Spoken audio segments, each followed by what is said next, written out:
welcome back to Generals of World War II, The Art of Command. I am your host, John Viscardo, and with me today is the great John Kuehn.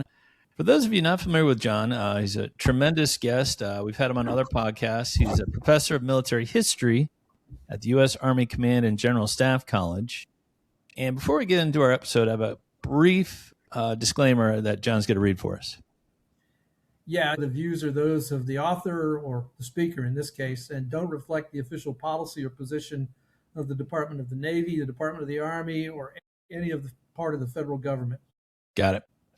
And today we're going to talk about a guy, Hideki Tojo, the famous Japanese prime minister during World War II. He was also a general. And John knows a lot about this. He has two books kind of related to this. One is A Military History of Japan, which was an exhaustive study on all military histories from the inception of Japan that I highly recommend. And then the other book is called Strategy in Crisis, The Pacific War, 1937 and 1945. And I'm guessing Tojo probably appears in both books. Yeah, he's a big player in both books. Yeah. Thumbnail sketch of the guy. Was he a man just kind of overtaken by circumstances, or was he like a real ambitious fellow? How did he kind of land in this position? Well, this is a guy who kind of gets swept along by the tides of history, to be honest. He's becomes the de facto ruler of Japan, even though Hirohito, the emperor, is the de jure ruler of Japan. And it all happens just sort of because of who his family is, how things get done in Japan, and he becomes what my friend Chris Johnson at the Command and Staff College calls. He becomes the accidental dictator. But he's not ambitious in the way we think of ambition. He'll go as high as he thinks fate will take him. Because like most Japanese officers, he's really kind of a Buddhist. So he's willing to go along with whatever happens, but he doesn't seek supreme power. He sounds like an interesting guy. Let's kind of dive into his background. Hideki Tojo was born December 1884 in Tokyo, Japan, into a family with a strong military background. What were his early years like? Well, he comes from a samurai line, so his father's name is Tojo Hidenori. Tojo is the family name, so you always say that first. So Tojo Hidenori is his dad, and his dad was a samurai, but the Meiji Restoration came along, and all of the samurai clans were eliminated ostensibly in the reforms of the Meiji Restoration. But his line actually comes from the famous Hosho line, which is really, really important in Japanese history in the 14th and 15th and 16th centuries, and they're finally obliterated by the Tokugawa. And so he does kind of have a lineage, but the family's kind of fallen on hard times when the Meiji Restoration comes along, and his father, and the family basically becomes impoverished. They lose their minuscule samurai pension that they get from the shogunate. So his father goes to school and goes to a non-commissioned officer school and joins the new Imperial Army essentially as a sergeant. He helps put down the Satsuma Rebellion in the South in 1877. And because of that, he gets promoted to a sub-lieutenant in 1878. And he goes to the War College. He's in the first class of the Japanese Army War College. So his dad becomes a lieutenant general. So he's the son of a general. But this is a guy who comes from very, very humble roots and then goes all the way to 3-star. So really a rags to riches thing. But his father isn't anybody stellar either. He's just kind of there. He serves in both the Sino and Russo-Japanese War, serves with distinction, but sort of a do your duty and work hard. And that's the family. The family's very ascetic. So Tojo's upbringing is very ascetic. They're self-control, discipline, very tight with money, very careful with money. And he's the first son, so that's a big deal in Asian culture. So he's the one that everybody's going to put all the hopes for the family on. He's got 9 other siblings. So his mother, who's from Kyushu, again, sort of your classic samurai mother, right? Have all these kids and then, kind of hold them to account. He is known for being sort of indolent, a little bit kind of lazy initially and quarrelsome. He has a hair trigger temper, but all of this gets under control because he goes to a military training school, what we would call middle school, but it's sort of like a military middle school. And there, his Japanese instructors and tutors kind of turn him into this sort of quiet, modest, hardworking guy. But his nickname will become the Razor because he's got this really incisive mind. So he's sort of a born staff officer. Yeah, he graduates from the Imperial Japanese Army Academy in 1905 and later Army War College, marking him as a disciplined by the book officer. I mean, you touched on his demeanor a little bit, but did he have any traits that would kind of foreshadow him becoming a leader one day? We normally think about military leadership like Napoleon and combat and the great combat leaders, Alexander, Caesar, Napoleon, and Tojo is not from that ilk. He is the staff officer. And in Japan, where the imperial general staff is a huge part of the Japanese polity, the head of the imperial general staff is essentially the co-leader of the army. Tojo displays already sort of the ideal traits for the general staff officer, which is stay in the background, work quietly, work hard though, be more than you appear. And Tojo's absolutely that. Everybody always underestimates him, but he's not a grasping guy. But when he gets rewarded, he sees it as his due, and the system rewards him. He does get an accelerated career because of the Russo-Japanese War. He becomes an officer in half the time it would normally take to become an officer, and so he and all of his compatriots, kind of that period, 1904, 1905, they are all in fast track because of the war. They're losing so many officers; they need officers. And so all of these guys kind of get promoted in order to go to the war. And then the war ends before any of them can get into combat. And he's just a rising guy, and he joins the Japanese Imperial Army at a time when hard work and modesty are very, very much valued. So he's off to a good start. Yeah, Tojo served in Manchuria during the interwar period, where he developed a reputation for strict order, efficiency, and harsh discipline. What is happening in China during this time? China's huge. I mean, it's gonna shape his entire career, and it's gonna shape how he thinks about life. Again, the whole reason Japan is in China is because of the Russians, and Tojo is trained from the beginning to see his enemy as the Russians. Later, when they become the Soviet Union, it's an easy switch for him. He still sees his enemy as the Russians and the communists in the Soviet Union. The problem is China collapses. The Qing dynasty becomes a failed state in 1911, and China collapses into this quasi-republic, which rapidly becomes dominated by warlords. And for the next, from 1911 to 1949, China is going to be at war constantly. Somewhere in China, there will be large-scale combat somewhere, either between warlords, between the Japanese and the warlords, between the communists and the warlords. And it's just this giant mess inside China. And Japan, during World War I, will issue something called the 21 Demands, where it demands essentially carte blanche inside China for extraterritoriality.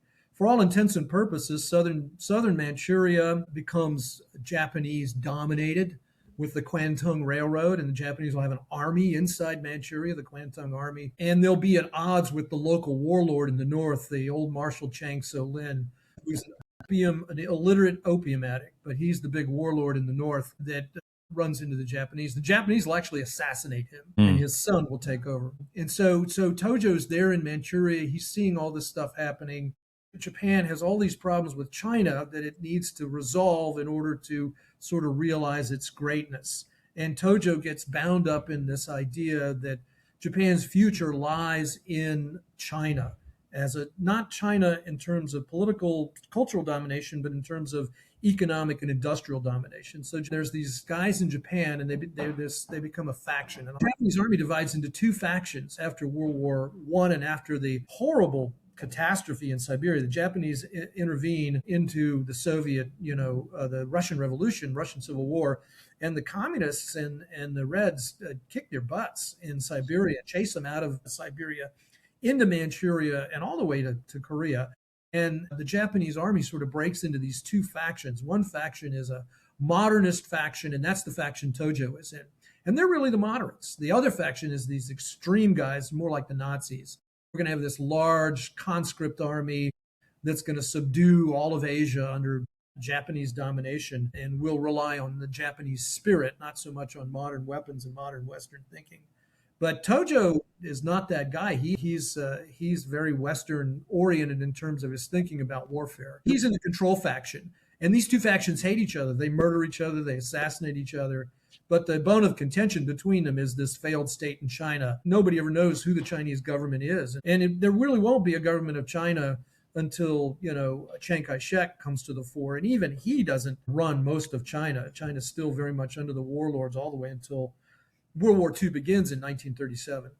Yeah, yeah. Tojo becomes kind of a leading figure in this one militaristic faction of the Japanese government during the 30s. But now I want to kind of get up to World War II almost. How involved was the Emperor of Japan in the lead up to war? And did Tojo have any kind of relationship with the Emperor at this time? Okay, so we kind of gotta go back. I talked to you about the control faction, and there were a couple of guys in the control faction who are associates of Tojo, and one of them is his mentor. And his mentor is this guy, Colonel, later General Itagaki. And Tojo sort of becomes the Itagaki's mini-me, if you will. So wherever Itagaki goes, you find Tojo. And the other guy is Ishiwara Kanji, who's the nominal head of the control faction, even though Tojo's senior to him. So they're taking matters into their own hands, and the emperor comes into power, and the army right away is pushing back on the emperor's power. They're assassinating people. They assassinate this warlord in 1928 when he doesn't do what they want. And then the control faction are the ones who invade Manchuria. Ishiwara Kanji kind of does that, and Tojo kind of approves of this post facto. He's not actively a part of it, but you have a lieutenant colonel who's behind the invasion and seizure of the entirety of Manchuria. And so Tojo is promoted to major general at the time, 1931, 1932, and that's when he becomes a general. And Itagaki invites him to come to Manchuria as his second. And Tojo is put in charge of the Kempeitai. So he leads the military police contingent for General Itagaki. And not only is he there sort of making sure that the officers behave themselves and don't start any new wars with China, because that's sort of the Army's policy. Okay, we got Manchuria. We don't need any more warfare with the Chinese right now. We need to consolidate our gains. That's control. The Imperial WWII faction, on the other hand, is like, no, more war with China. Seize more China, right? And they try to seize Shanghai. And that fails, actually, in 1932. But Tojo also uses the Kempeitai to enforce security inside Manchukuo, the tributary state. So he basically is running the secret police apparatus inside Manchuria, kind of keeping the Chinese nationalists down and everything. So the whole plan of he and Itagaki and Ishiwara is to sort of turn Manchuria into Japan's Ruhr Valley, create this industrial base on the mainland of Asia, so that they can fight the Russians and go head to head with the Russians again, round 3, if you will. They win round 1, which is the Russo-Japanese War. Then they lose round 2 in Siberia. Yeah. And now they want to fight round 3 in Mongolia. And Tojo is part of the guy who's kind of setting up the system on the border of Manchuria and Mongolia for a future conflict with the Russian proxies in Mongolia. It's very, very complicated. These are all proxies, Soviet proxies and Japanese Imperial Army proxies. And Hirohito's not in charge of any of this. This is the army making policy all on its own without any approval from the government or the prime minister. The prime ministers are practically powerless during this time period, and if they oppose the army, they get assassinated. So after the London Naval Treaty, the Japanese Army's furious at this treaty that agrees to further sort of constrain the Japanese Navy, as are the young officers in the Navy. They have their own problem with the fleet faction and the treaty faction. So in 1936, matters come to a head, and the young officers of the Imperial WWII faction, Tojo's old infantry regiment, seize power in Tokyo, and then the emperor orders the Imperial Guards to put down the rebellion, and Hirohito kind of takes control from the army and disciplines the army, but he essentially eliminates the Imperial WWII faction as the leading faction in the army, and Tojo's faction, the control faction, become the de facto heads of the army. But by this point, the army culturally has become like the Imperial WWII. The cultural attributes of the army, the brutality, the never surrender. If you surrender, you've dishonored yourself. Prisoners have dishonored themselves. All the things that we think about the Japanese army in World War II are firmly established inside the army. But the moderates under Tojo, in terms of policy, take control. But they have a hard time keeping the army under control. And in 1937, even though the control faction with Tojo, who will eventually soon be the vice chief of the army ministry under Itagaki, who becomes the war minister, an insubordinate officer named Major Ichiki, basically at the Marco Polo Bridge north of Beijing, starts World War II with the nationalists, and it just goes down the slippery slope.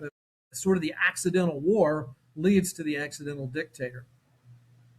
Yeah, it's funny how kind of it starts on the Marco Polo Bridge, like you said. And Tojo, though, in 1940, becomes Minister of War. And I wanted to ask you about the Japanese wartime economy here. Was there rationing? Was there a move towards a wartime economy, more industrial output towards war materials? Was that the case in Japan? I remember in 1937, when World War II begins in China, which is really where we should start World War II. And Tojo's not in command in combat. He's in the Imperial General Staff, and then he goes to the War Ministry. So he's a policy guy. He's not doing operations. But Japan begins to become under pressure from the United States. The United States cancels its most favored nation trading policy. The United States begins financial sanctions against Japan, limits Japan's credit, and it all comes into a head in 1940 when the United States institutes limited sanctions. So Japan's economy starts to suffer from U.S. sanctions, particularly in the summer of 1940 when Japan moves into northern China. So this is the background for Tojo becoming the war minister. Up until this point, the government's been under Prince Kanoya, who's part of the royal family. And it's a unity government, but its job is to essentially turn China into a puppet state of Japan. But the Chinese won't surrender. The communists keep fighting, although they're not really a big factor. But the nationalists are still fighting, and they're supported by the United States. And when the United States institute Lend-Lease, the Chiang Kai-shek gets extended Lend-Lease. This is not a declared war. The Japanese, in order to continue to get U.S. oil and U.S. scrap metal and aviation gasoline, don't call it a war. So under the Neutrality Act, they can buy things. But when the United States limits their credit, they're starting to have a problem buying things. And they're getting 75% of their oil, most of their scrap metal and iron from the United States, and almost all their aviation gasoline. Because their ability to refine aviation gasoline is extremely limited. They want to build all this. So up until this point, Tojo and the Minister of War, Itagaki, he's the Vice Minister of War, have been very, very much supportive of what they call the Northern Strategy, which is we'll go north. We'll get our resources against the Soviet Union. And in the winter of 1939-1940, that leads to conflict with the Soviets. And the Japanese are humiliated. They're supposedly built up this modern army with artillery and tanks and aircraft and everything. And the Soviets under Georgy Zhukov, Marshal Zhukov, just annihilate the equivalent of a corps minus at around Nomonhan. The Japanese go on the offensive first, they're defeated, and then they're on the defensive, and the Soviets surround them and annihilate them. And this is a huge humiliation. And then Konoye can't get the Americans to agree to sort of let China go. And the Americans keep saying, well, we need to talk about you getting out of China. And they refuse. They just say, well, no, they kind of string the Americans along. And the Konoye government falls. So at this point, because Tojo's in favor of the alliance with Germany, the Axis alliance, the tripartite pact, after France falls, he becomes the war minister because he supports the Axis alliance. And he says, this is the way forward. Here's how Japan can achieve its goals. But it's really a collective decision by the control faction and Itagaki and all the different guys in charge of the Japanese army. But the Japanese army is really running the show. And Hirohito is unhappy with Konoye. And so Tojo becomes the war minister right at this point in time. And this is when he switches to the Southern strategy, which the Navy has been arguing for. Let's go to the South. Japan doesn't have the resources to fight a total war. So what they need is the resources. They were going to get them from the Soviets. Now they're going to turn to the South because the Americans are no longer supporting them with raw materials. And so they invade northern Indochina. And that brings on the first crippling American sanctions. And that'll lead to the fall of the Konoye government and open the door for Tojo. So, October 18, 1941, Tojo is appointed Prime Minister of Japan while retaining the post of War Minister. But you kind of touched on it earlier. This is a dangerous position in Japan during this time. Can you tell us about the previous Prime Minister assassinations and attempted assassinations? Yeah, so there had been, I think, at least three prime ministers assassinated. Now, the first one is assassinated in the 20s, and that's Tanaka, and that ends the so-called period of Taisho democracy. But in 1932, another prime minister is assassinated, and then again in 1936, the young officers assassinate a whole bunch of other figures. I don't know if they assassinate the prime minister, but they assassinate the keeper of the Privy Seal, Admiral Saito Makaito, and he's a treaty faction admiral. So he's sort of like one of the most important people in the government because he's the guy who goes between Hirohito and the government. And you got to remember that the war minister is a member of the cabinet. And so Hirohito joins the cabinet in 1914. So anybody in the cabinet can become the prime minister. And he keeps the war ministry portfolio. But remember, he's moderate. There's officers that don't like him, that don't like the control factor. So this is kind of a dangerous job to take. And this is when he accidentally sort of becomes the prime minister, because when the Kanoya government falls, remember, you have to go to the emperor to create a new government, kind of like in Great Britain, right? So the keeper of the Privy Seal is now a guy named Marquis Kido. Kido is friends with Tojo. But he also sort of blames the army for all Japan's misfortunes. So he says, I'm going to get the army to fix this, right? So I'm going to go to this preeminent bureaucratic sort of deal maker, Tojo, and I'm going to have the emperor make him the prime minister. Tojo does not want to be the prime minister. This is like the worst job in Japan. Nobody wants this job. The only reason Konoye was able to hold on to it and keep from being assassinated is because he was from the royal family. So this might be a death sentence for Tojo. And he can't turn it down. If the emperor asks you to become the prime minister, you have to be the prime minister.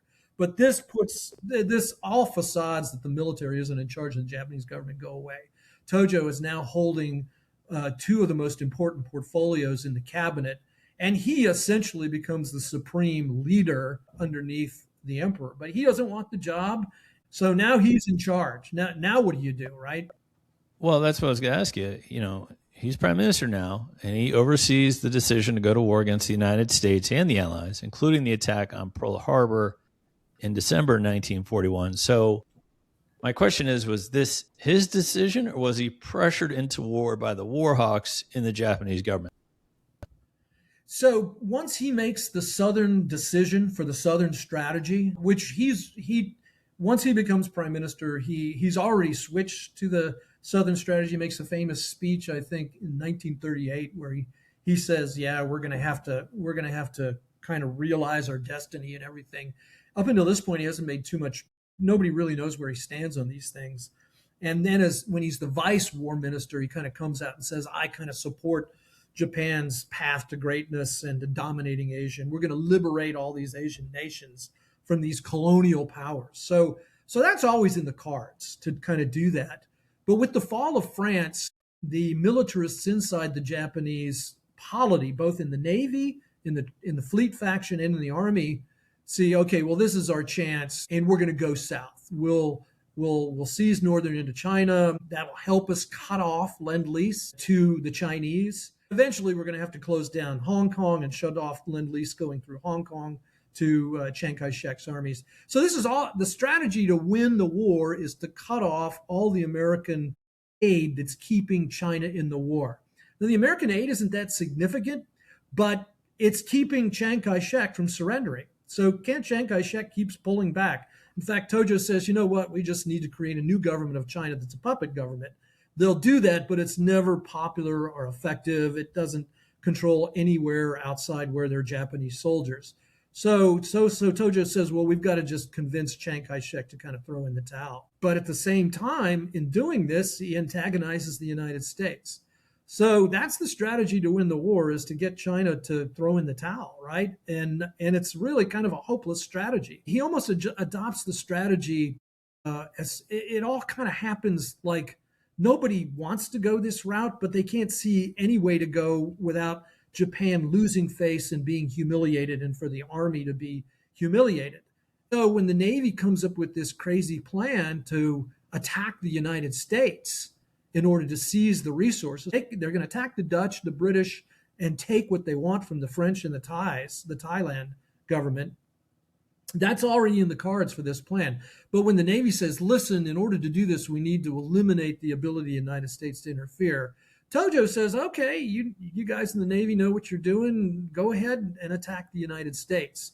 And he agrees you can't seize the southern resource area and leave the Philippines in place across Japan's sea lines of communications. The Navy says you can, and Tojo agrees with that. So he kind of gives the Navy carte blanche to kind of do what it sees to fit. But this is a huge decision that's almost made casually, like, yeah, I guess we got to attack the United States. We'll attack the United States. It all comes to head in the summer of 1941 when Japan occupies southern Indochina. Yeah. And the United States cuts off all Japan's oil. Now Japan's on the clock. She's only got 18 months of oil reserves to fight the war, so she's got to seize all the reserves. So let me review the strategy here. The strategy is we need all the reserves to fight a war, to force China to surrender, right? So the way to win the war against China is to declare war on the United States, Great Britain, and the Netherlands. Bad idea. So that's what Japan does. Yeah, we talk strategy. I do want to talk a little bit of the history of Japan, just since you wrote a book on the military history of Japan. Tojo was not a dictator in the Western sense, but still operated within Japan's imperial system under Emperor Hirohito. When did the emperor become more of a figurehead, kind of like he was at this point? So this begins with the Meiji Restoration. So the Meiji oligarchs created the Japanese polity in the 1860s to replace the shoguns, right, who had ruled Japan as a military dictatorship. So Japan's normal government from the Norman conquest until 1945 is military dictatorship. It's the form of government that's ruled Japan for most of its history over the last millennium. Okay.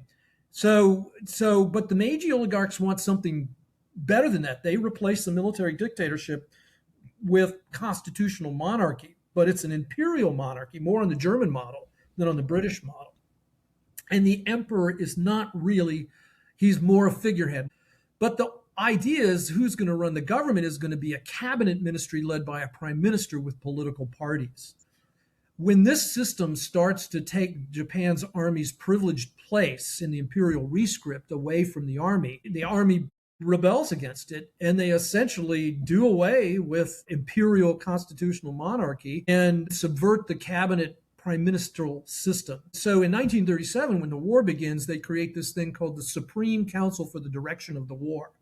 And essentially only the uniformed military officers on the cabinet and the Imperial Naval General Staff Head, who's Admiral Nagano, and the Imperial Army General Staff, who it's not a Nami yet, but it's somebody who's buddies with Tojo.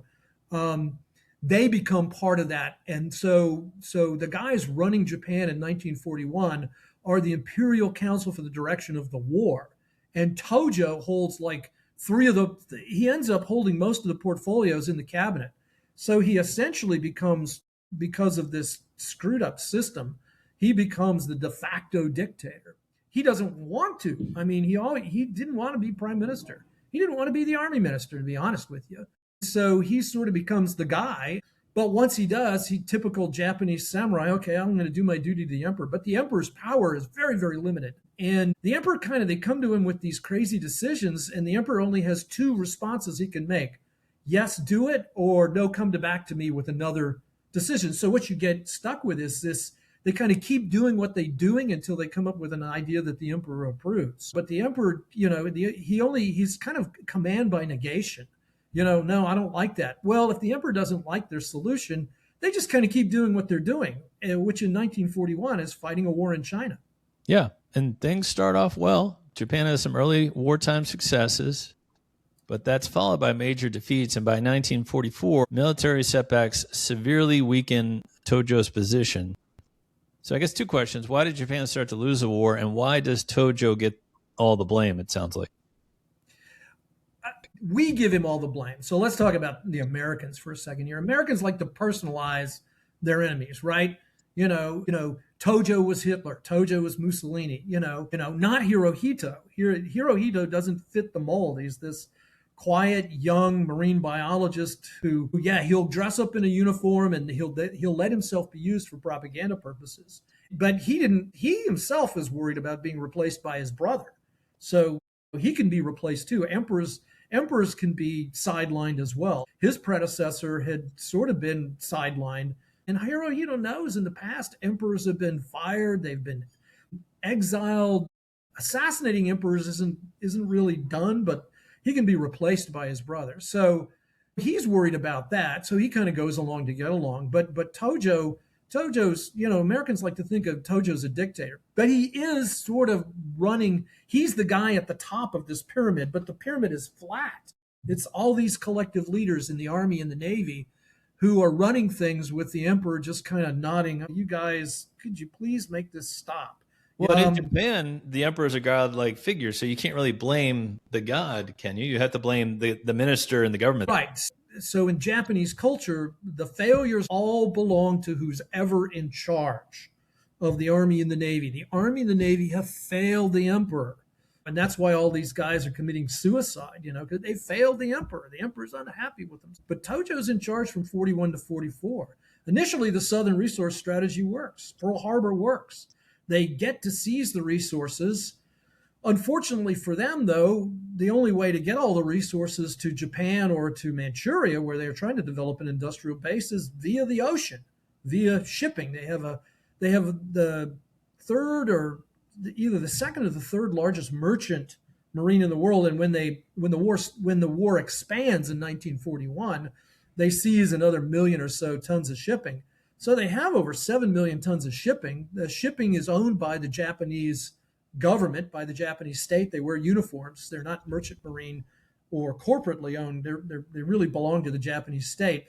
But the problem is the Navy. The Navy says we're going to protect, the sea lines of communication so that we can fight this war in China and hold the Americans off. So it's a two-edged strategy. One, win the war in China. Two, hold off the Americans at sea. And for 6 months, that kind of works until it doesn't. And then the Army's like, well, Navy, you lied to us. You told us you could hold the Americans off. You said you'd be the barrier. And look, you're not doing and the Navy lies to the Army about what happens at Midway. Then the Navy says, oh, don't worry about Guadalcanal. We got it all under control down here.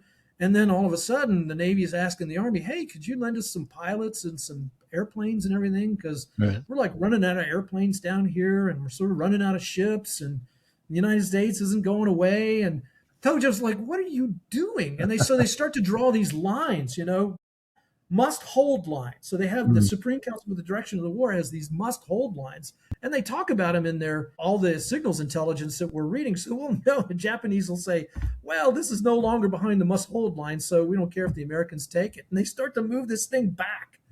And it moves all the way back until it gets to the Marianas Islands, which are Japanese. At least the Northern Marianas are Japanese prior to the war.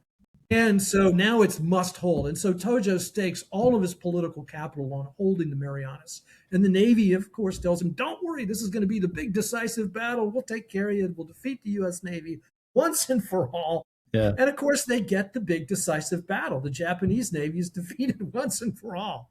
Although Leyte is still to come, but the Japanese Navy is really broken at the Philippine Sea. And Saipan, the sacred soil of Japan, in Saipan and Tinian and Rota falls. And Tojo offers his resignation to the emperor, and the emperor accepts it. After July of 1944, Tojo's no longer in charge. Yeah, I want to talk to you about that. He resigns as prime minister July 1944 after the loss of Saipan, which exposed Japan to direct American attack. So what is Tojo doing for the remainder of the war? Well, he's still part of the government. It's really odd. He's not the army minister anymore. He loses that portfolio to General Anami, who's one of his allies, by the way. So you fire Tojo, but you don't really change the policy. The policy is still, although the Japanese are beginning to coalesce around the idea of no occupation of Japan and retention of the emperor, but they still refuse to talk through their agents. They work through the Soviet Union to kind of let everybody know what they're willing to accept. But they still refused to sort of talk about China. All the way until the Potsdam Declaration, the Japanese refused to discuss China. And the Potsdam Declaration is in July of 1945. By the time we get to 1945, Tojo is essentially in semi-retirement. He's still one of the Genro. He's part of the board of retired generals and admirals. That's also part of the Japanese polity. But he's not really making any decisions at all. They're all being made by Prime Minister Suzuki, who's an admiral, and General Anami. And Tojo's really just kind of sitting around for the war, waiting for the war to end. Yeah, after Japan's surrender in 1945, Tojo attempted suicide but survived and was arrested by U.S. occupation forces. How does he attempt suicide?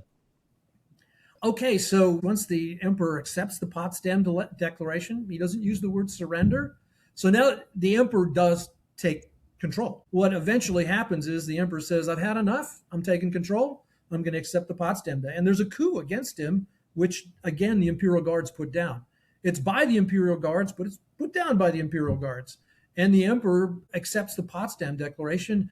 And all of a sudden, the Japanese, in this incredible turn, they turn on a dime and help the Americans, bring them into Tokyo Bay with pilots. MacArthur lands at Atsugi.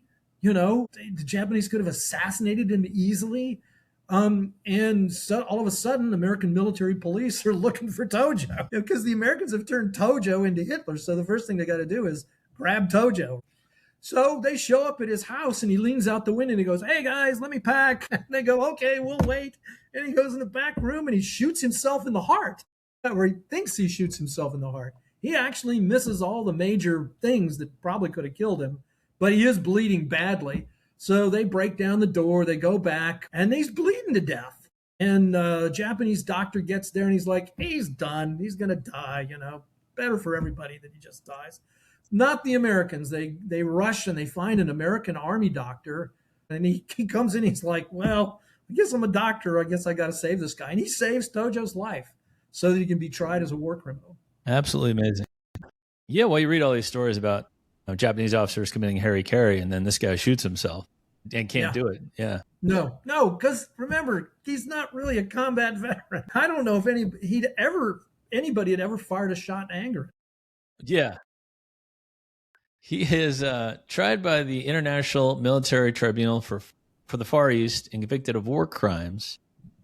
Which ones is he convicted on? Because there's a lot to choose from. There's treatment of Chinese civilians, treatment of Allied POWs. There are all of these charges that are sort of collective charges against Japanese officers and Japanese figures running the war. So he was tried mostly for actions taken after 1937 in China because he's part of the government, Vice Minister of War and Minister of War. And so the initial charge is planning for a war of aggression against the Soviet Union. Okay, right. That's one of the charges because they've got all the evidence. Remember, he really wanted to fight the commies, right? In fact, that was part of the Japanese plan was, hey, we're anti-communists. And then as prime minister for planning and executing a war of aggression against the colonial powers, Great Britain and the Dutch, and of course, against the democracy, the United States, but also against China, which is a democracy. So war of aggression against China, US, UK, and the Netherlands. And then for rejecting legitimate peace overtures. He's also tried on that charge. And then all the general charges of war crimes against Chinese civilians, against Allied POWs, like they're all still applicable too. But what he's really being tried for is being the guy in charge when the Japanese decide to attack Pearl Harbor. We need a scapegoat for Pearl Harbor. All the other guys are dead. Yamamoto's dead. We executed him in 1943 with P-38s, and Yagaki is dead. Anami commits suicide. So Tojo's kind of the only one left to kind of try, kind of like at Nuremberg. We got him, we got Goering, so he's the guy we'll try. There is one other guy they could have tried, but Hideki Tojo was executed by hanging on December 23rd, 1948, becoming one of the most prominent figures responsible for Japan's wartime actions. Why was Tojo the focus? I mean, you touched on it there, but why was the emperor spared any prosecution? Yeah, so these questions really go together. Let's talk about the hanging, though. He's very, the way he behaves, you know, he's always known for his righteous rectitude, his that he behaves in the proper fashion. All the guys that are going to be executed with him, he's their spokesman. He has, we all need a last meal. We all need to be with Buddhist priests. He makes sure that everybody does everything right, and he sort of accepts his punishment gracefully. It's really a fascinating story, you know, how he's not screaming epithets and saying, we were right, you were, you know, he's like, yeah, you guys won, we lost.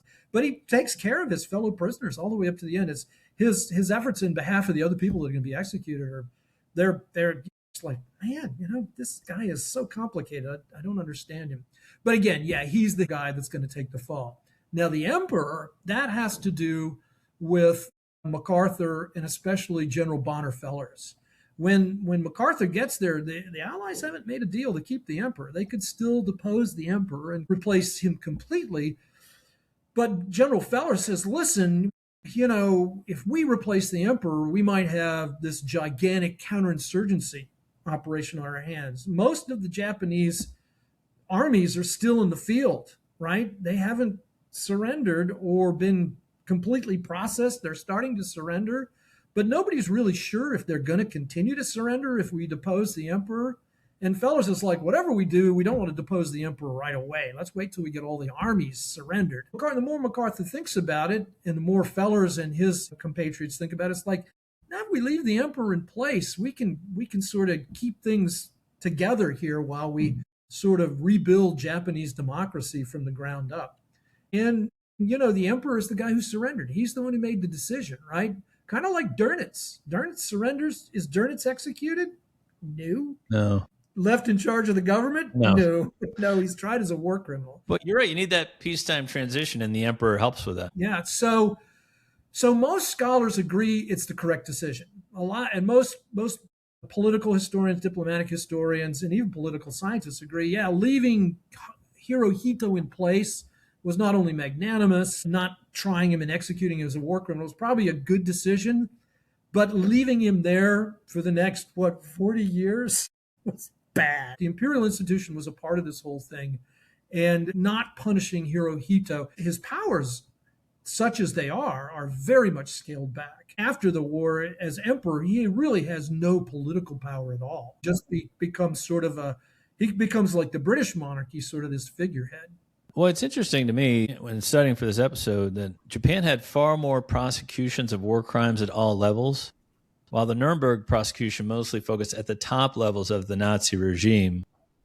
So it seems like in Germany, they were just going after the bad apples on top. In Japan, they're kind of going after all levels.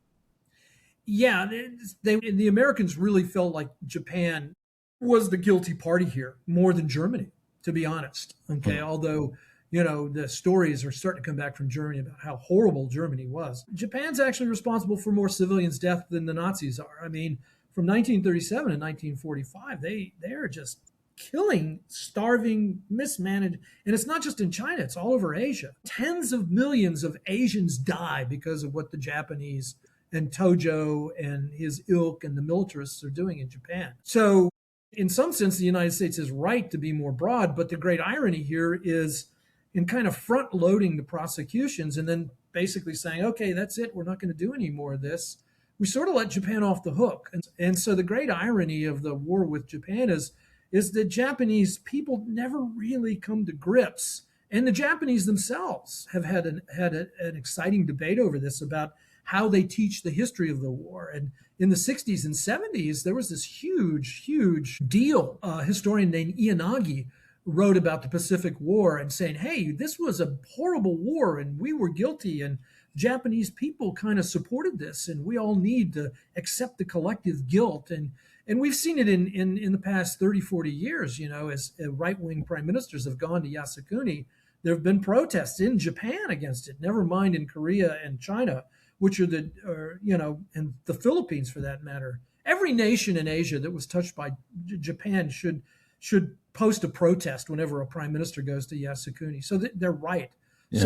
So you know, and it becomes falderall, this big issue in Japan after the war, how they teach the war, and they're still struggling, coming to grips. You know, was this just a couple people or was it the whole nation? Yeah, my final question though is is Tojo's legacy? Because you wonder, like you said, it was thrust upon him. So would a different prime minister have done anything differently? I don't know. But Tojo is the one in the spot.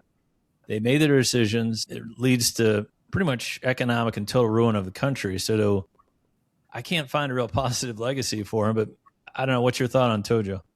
It's not a positive legacy. I agree. He's the accidental dictator. He didn't want to be the guy in charge, but when the key decisions are made, he is the guy in charge nominally. Although it's really him in a cast of hundreds at the top, particularly the officer corps in both the Navy and the Army. So he deserved the punishment he received.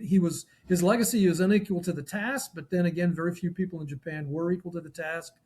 The legacy for the modern day Japan is the Army is definitely the branch that tries to stay in the background in Japan.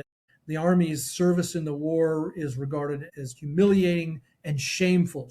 And so the Japanese ground self-defense forces have always sort of had a hard task of sort of making a case for. So they completely reject their legacy from the war. And they're trying to develop. I'm working with the Japanese Command and General Staff College right now. And they're actually trying to create a different sort of narrative from the one that Tojo and his legacy left. But the Navy, on the other hand, its service in the wars is still mostly regarded as honorable. They still call the Navy the Fleet Air Force. It's still the Kaigun. The Army is not the Kogun, but the Navy is the Kaigun, the Imperial Navy. They still call it that. The Army is not the Imperial Navy. It's very much like the British. Because of the English Civil War, the Royal Navy doesn't revolt against the King, so the Royal Navy is the Royal Navy. It gets to be the King's Navy. The Royal Army loses that right. It's not the King's Army, it's the British Army now. And so the Japanese Army is very much where the British Army was 300 years ago. Interesting. And that's Tojo's legacy. Very interesting. All right. Well, thank you for that, my friend. That was amazing. I learned a lot on Hideki Tojo. Again, if you want to learn more about John, a lot of great books on Amazon. His World War II in particular, A Military History of Japan is one book, and the other one is Strategy and Crisis, the Pacific War, 1937 to 1945. John, we thank you for your time, my friend. John, glad to do it. Thanks for having me. My pleasure. Thank you, sir.